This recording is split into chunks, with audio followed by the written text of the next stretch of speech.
Welcome my dear students in Samta Kaushik English virtual classes, and today I will teach you about the first poem of First Flight, and the name of the poem is Dust of Snow. Before starting the poem, I want to describe about the poet of this poem, and the name of the poet is Robert Frost. Yes, here is the picture of Robert Frost as you are seeing on your screen. Okay, Robert Lee Frost was an American poet, and his work was initially published in England before it was published in America. He is highly regarded for his realistic depictions of rural life and his command of American colloquial speech. Frost was honored frequently during his lifetime, receiving 4 Pulitzer Prize for poetry.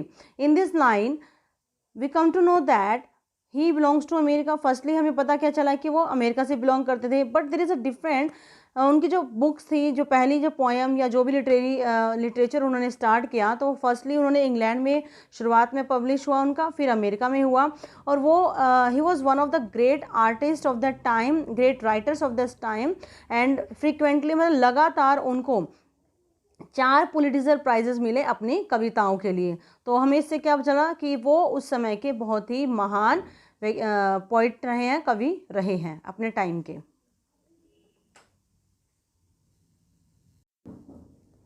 Now let's start the poem dust of snow. The way a crow Shuk down on me the dust of snow from a hemlock tree. अब इसमें जो poet है वो कहना चाहता है the way a crow, जिस तरीके से कौवे ने शुक down on me. Shuk down मतलब हिलाकर, शुक क्या होता है, हिलाना, ठीक है ना. शुक डाउन ऑन मी, हिला, अपने आप को हिलाकर मेरे ऊपर गिराई the dust of snow, snow की dust from a hemlock tree, एक हेमलॉक ट्री से, ठीक है. इट मीन्स टू से, इन लाइनों से हमें एक सीन पता चल रहा है कि भाई बर्फ़ गिर रही है. सबसे पहली बात एक मतलब एक इमेज हमारे सामने आ जाती है कि सीन क्या होगा कि भाई बर्फ़ गिर रही थी, बहुत ज़्यादा बर्फ़ गिर रही थी. कौवा आता है, अब कौवे के पंखों पे क्या गिर जाती है, बर्फ़. तो वो क्या करता है, एक हेमलॉक ट्री के ऊपर आता है और अपने पंखों को झाड़ने की कोशिश करता है. संयोगवश उसी पेड़ के नीचे पोइट खड़ा होता है. तो पोइट के ऊपर जब वो कौवा जब शुक करता है, अपने आप को हिलाता है, तो वो बर्फ़ की जो है डस्ट उसके ऊपर गिर जाती है. Then what happened, has given my heart a change of mood and saved some part of a day I had rued. और इससे क्या हुआ, एक छोटी सी एक्टिविटी से क्या हुआ, has given my heart. In this line the poet want to say that this activity of the crow change his mood, change his heart, because he was in depressed mood. It means to say कि जो poet है वो एक sad mood में था, बहुत ही उदास था कि भाई बर्फ़ गिर रही है, कैसे मैं आगे जाऊं, अपने काम पे कैसे जाऊं. तो मैं बड़ा वो उदास हो गया था. लेकिन कौवे के इस एक्टिविटी ने, क्रो की इस एक्टिविटी ने उसका मूड ही चेंज कर दिया. And saved some part of a day I had rued. Rued होता है मतलब जो मैंने वेस्ट कर दिया था अपने दिन का, बाकी का जो पार्ट था, मतलब मीन्स टू से जिसके लिए मैं पछता रहा था, ठीक है ना, जिसके लिए मैं पछता रहा था, तो वो मैंने जो है वेस्ट कर दिया था. अब उस कौवे की वजह से मेरे दिन का जो बाकी हिस्सा था वो बच गया. अभी मैं आपको 1 बाय 1 इसके वर्ड मीनिंग भी समझाऊंगी, साथ में मैं पोएम को आपको बताऊंगी कि इसमें जो है रीमिंग स्कीम क्या है. रीमिंग स्कीम आपको पता होनी चाहिए क्या होती है. जैसे कि हमारे गानों में हम लय लगा के हम गाने गाते हैं, गुनगुनाते हैं, तो पोएम के अंदर भी एक अपनी लय होती है, ठीक है. अब जिस पोएम के अंदर लय नहीं होती है, ताल नहीं बैठती है, तो उसको हम फ्री वर्ड्स बोलते हैं. लेकिन ये पोएम फ्री वर्ड्स नहीं है. इस पोएम में क्या है, एक रीमिंग स्कीम यूज़ की गई है. लास्ट वर्ड हम देखते हैं, लास्ट वर्ड का लास्ट लेटर. जैसे कि इस फर्स्ट लाइन में देखते हैं the way a crow. In this line we will concentrate on crow. Crow का लास्ट लेटर क्या है हमारा, W. और सेकेंड लाइन में लास्ट क्या है, E, ठीक है. और हम प्रोनाउंस क्या करेंगे, क्रो एंड मी. तो लास्ट में ई की आवाज़ आई है, उसमें क्रो, ओ की आवाज़ आई है. फिर थर्ड लाइन में फिर क्या आई है, स्नो, फिर ओ की आवाज़ आ रही है. और फोर्थ लाइन में फिर ट्री.